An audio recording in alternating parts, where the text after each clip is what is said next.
May the 12th, 1989. Just after 7 in the morning, Southern Pacific Freight Train 7551 East begins the long, slow descent from the top of the San Gabriel Mountains. The massive train is hauling 69 cars full of freight. At the bottom of the hill, the sleepy town of San Bernardino, California. As the tracks start dipping downhill, engineer Frank Holland first applies his dynamic brakes. They slow each of the 6 engines, reducing the speed of the entire train. He's only allowed to go 48 kilometers an hour through the pass. He checks in with Lawrence Hill, the engineer in the helper engine at the back of the train, to make sure he can maintain his speed. Calling the helper. This is the helper. You got all your dynamics? Yeah, I'm in full. Roger that.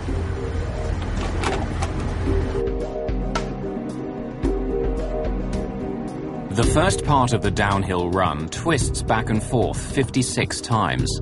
The friction from the turns helps slow the mammoth train. Even with the turns, Holland starts applying his air brakes. They put pressure on the wheels of each freight car.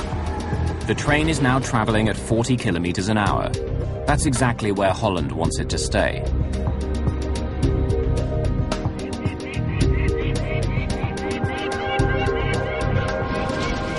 Once through the curves, though, Holland's brakeman Everett Crown notices that the train is picking up speed.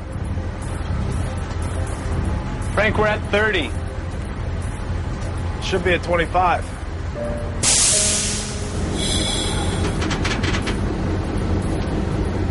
The train actually was maintaining its speed. It might have been picking up just a little bit, but we still had a long way to go.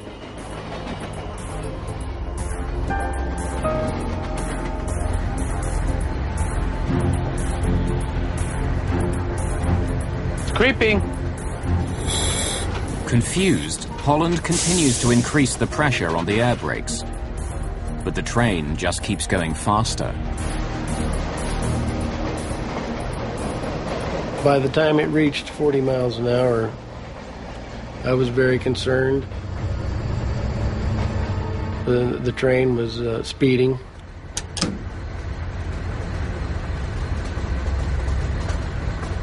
As the train approaches 72 kilometers an hour, Holland turns his air brakes on full. But it doesn't help.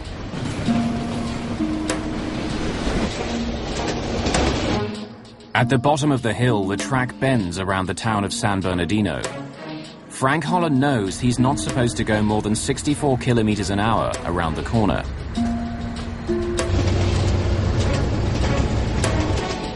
Partway down the hill, he's already going much faster than that. Ruth Green's husband has left for work. Her 3 youngest children are off to school. Across the street, Chris Shaw is just about to take a shower.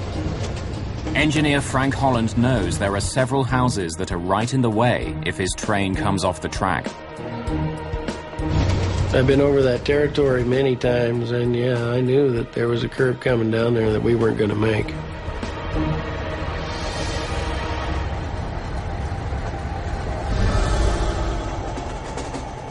At the back of the train, engineer Lawrence Hill also knows they're in trouble.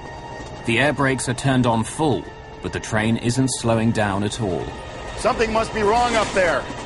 Without talking to the front of the train, Hill slams on the train's emergency brakes. It's their last chance. The train at that point tried to slow down a little bit. A couple seconds later, it was off to the races.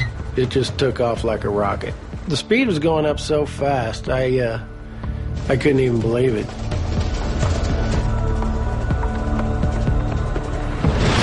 The emergency brakes haven't worked. Smoke begins pouring out from underneath the train, and it just keeps going faster. 60. 70. 80. It stopped at 90 because that's as far as the speedometer would go. But Holland knows 7551 East is still picking up speed.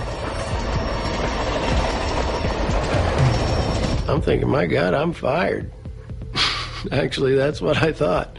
I'm just looking at everything that I've done. I'm trying to go back and see where I had made a mistake, what had happened.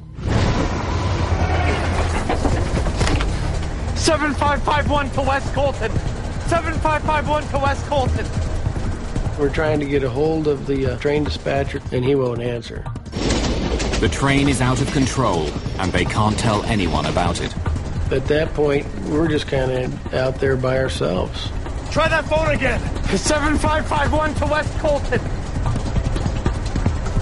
West Colton, go ahead. We have a slight problem.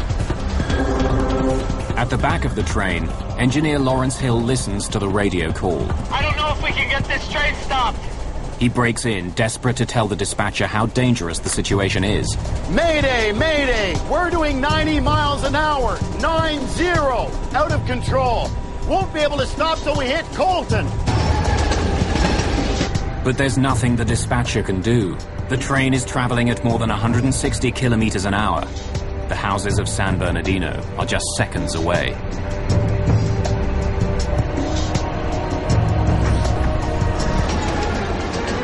All I knew is that I just put my feet up there and I said, hang on, here we go. I never expected to survive.